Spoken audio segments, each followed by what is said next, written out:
Hey guys, welcome back to my channel. My name is Kisaka Toriama, but you can just call me Kisa. I've been creating art on YouTube for over 14 years, and I'm known as the creator of Tokyo Crystal Mew. However, some of you may be unaware that I'm also a Twitch streamer. I've been streaming for over 4 years and had my fair share of trial and error before I understood what it was I wanted to stream, how to maintain a viewership, and how to build a community. There are just loads and loads of Twitch advice videos on YouTube.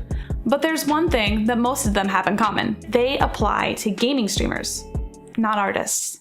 Now don't get me wrong, you can go into a lot of those videos with an open mind and apply some of their tips to your art stream, but it can feel a little frustrating when you're on tip 6 out of 10 and the rest don't even apply to you. That's why I'm making this video all about how to build up your stream if you want to be an art streamer on Twitch. Let's do this. How to start streaming on Twitch. Programs and alerts.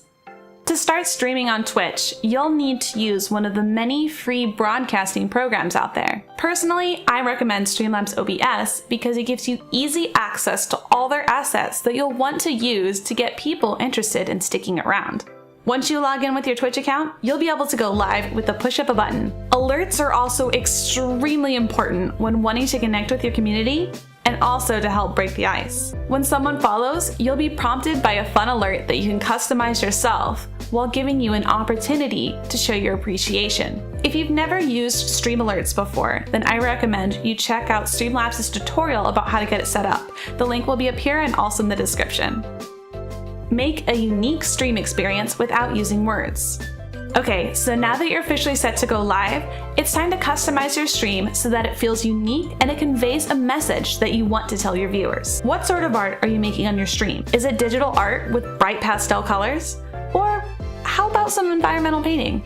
Or maybe you just really like to sketch your favorite characters. Whatever your medium of choice may be, we want to make sure that your Twitch informational panels, your overlay if you choose to have one, and your alerts to all match the sort of stuff that you work on while live. When you do this, it speaks to the viewer and tells them what kind of streamer you are without you ever having to open your mouth. I personally do not recommend using free pre-made streamer graphics and overlays because I don't think that it does a very good job at telling your community what sort of streamer you are. What you want to do is stand out. I recommend making your own graphics and using the pre-made ones as inspiration, or hiring another artist that can capture the feel that you're going for. While alerts and informational panels are essential for building a great community on Twitch, there's one thing that isn't, and that's an overlay. You do not need a fancy overlay on your stream, especially if you're an art streamer. If what is most important to you is showing your art space,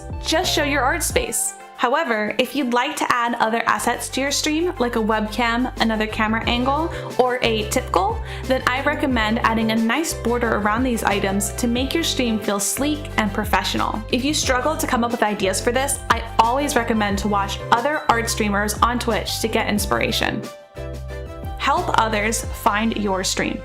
Now that your stream looks just like you want it to, and you're excited for other people to come and see all your hard work, now we need to help others find your stream. Twitch has added in easier discoverability over the last 2 years, but it's up to you to use it to your advantage. When most people browse on Twitch, the directory is listed by number of viewers, highest to lowest. Unfortunately, that means if you just started streaming, your chances of someone scrolling all the way to the bottom of the list to discover you are pretty low. So let's make it easier for them to find you.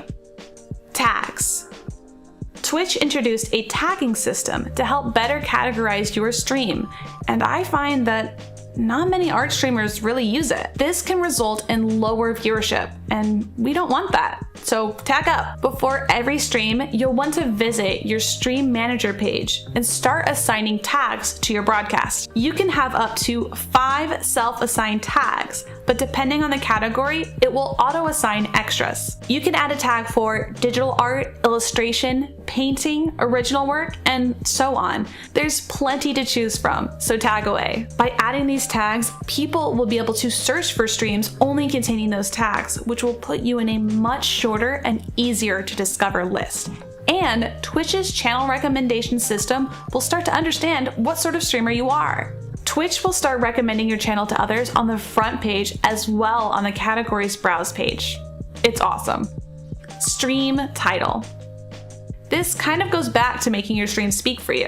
Making your stream title either something that matches your current mood, what you're drawing, or what sort of music you're listening to, or even a mix of all three, is fun and it gives people a reason to click. If you make your title drawing some people, then that gives zero context to the person who's scrolling through the directory. However, if you put something like Godzilla x Luffy while eating Doritos, then you're probably gonna get a few clicks to see what the heck is going on. Not that I know from experience. Utilize your social media. Do you have a Twitter, DeviantArt, Facebook, Instagram, or something equivalent? Start advertising your stream on those platforms so that your friends, family, and other followings are aware of your channel. Make a post whenever you go live and even consider teasing some pictures of what you're working on that day a few hours before you go live so that people plan to be there. Create a schedule. Another way you can help people discover your stream is by having a set schedule. If people are used to always seeing you in the directory on certain days of the week, chances are they're bound to stop by one of those days to see what you're up to. This also helps new community members know when they can see you every week, and eventually it'll be ingrained in the community and they'll start looking forward to every stream. When making a schedule, there are certain things that you need to keep in mind. Quality over quantity. While it may sound great to stream 4 to 5 days a week to increase the amount of people that see you, it can have some nasty side effects. You could start ignoring your own health, have a hard time keeping up with your social life, and even experience burnout. All of these are things that you really want to avoid, and the best way to do that is by making a realistic schedule and by giving yourself a healthy work-life balance. Give yourself plenty of time for your friends, your family, and time for yourself to just do nothing. All of these can be super therapeutic and can help you come back to your stream with even more energy than if you were to stream back to back. I tried to stream 5 days a week for about a month and a half, and while it was really exciting at first, I slowly became stressed and I found myself rushing every day before stream. I became irritated whenever things in my stream weren't perfect, and I took it out on my community and even neglected my friends. It was pretty rough, and I don't want you to have to go through that too. I recommend spending a lot of time thinking about what schedule would suit you best. I recommend 2 to 3 days a week. Maintaining an active community. The best way to make your community excited about you and what you're creating is to make them feel good too. To do this, I recommend starting a community Discord and set aside at least a couple minutes a few times a day to talk with your community. Ask them how their day is going, encourage them to post their own artwork if they make any, and offer advice if that's something that you feel comfortable doing. When you build a community, you essentially start a relationship with those people. You determine how you engage, and it should always be up to you. But just remember that if you want them to care about you, you have to care about them. Give and take is very important, but you should never give more of yourself than you're comfortable with. Another way that you can keep your community excited and active is by giving them perks to redeem. If you're an affiliate on Twitch, add emotes that your community is excited about using, and activate channel points and customize a new redemption that you and your community are both excited about. Another thing you can do is give your community a name. Let them in on the process so that they feel involved. And as always, if someone says something in chat, acknowledge them. No one likes to be ignored. Unless it's a troll, just ban them and keep drawing. Dead chat. Okay, so now you have an active community who you love to interact with. Congratulations!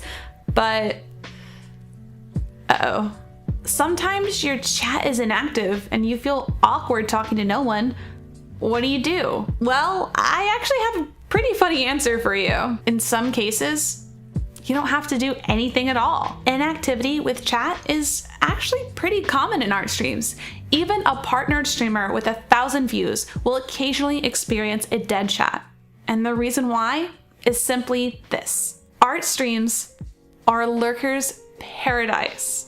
One of the great things about art streams is it can be so relaxing to watch someone create something. Some people mute streams throw it on an extra monitor and do some homework or read a book while listening to their own music and just settling down for the day. And that's awesome! Do not feel scared or upset if you experience a dead chat, even if you have a lot of viewers. It likely just means everyone is vibing and having a great time. However, if you like to continually talk while you're live, this is great for people who watch your VODs. A good rule of thumb is to talk as if someone is watching your stream while you aren't live. Give context to something that you're drawing, explain the process behind this certain paint stroke that you're doing, or tell a funny memory about the pen you're using. Remember, this is your stream. Broadcast it in a style that you'd like to enjoy yourself or in a way that's entertaining to others. That can be talking a lot or not at all. As long as you're consistent with your style of streaming, your community will love it. Is a face cam and microphone necessary? On the early days of Twitch, having a webcam and a microphone was seen as next level. If you had those, people were interested because streams like that were hard to come by. However, since those types of streams are everywhere now, it's actually no longer that big of a deal. There are some upsides and downsides to not having them though. So let's talk about those. Face cams can be intimidating, especially if you're not the kind of person who's eager to show your face on the internet. It can be scary and make you feel insecure.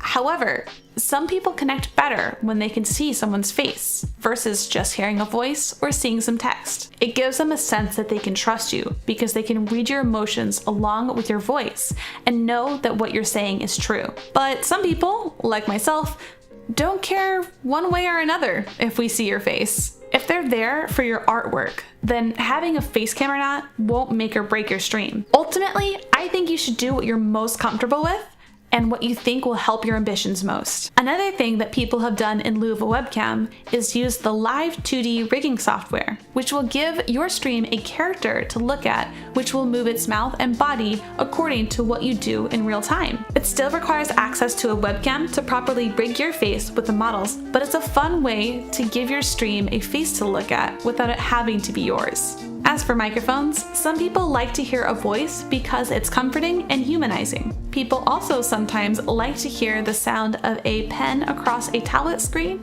or the paintbrush against a paper. It can be really soothing to some people, but for others, they may not care at all and only want to see you create something. One big difference that I feel impacts viewers the most is when you don't have a microphone, you have to completely stop what you're doing to respond in chat. If you have a microphone, most of the time, you can respond while continually working on your art piece instead. The stop of flow may disturb some people, but if you consistently interact with chat that way, then they'll get used to it and appreciate the time that you took to talk to them. Get to know the Twitch creative community.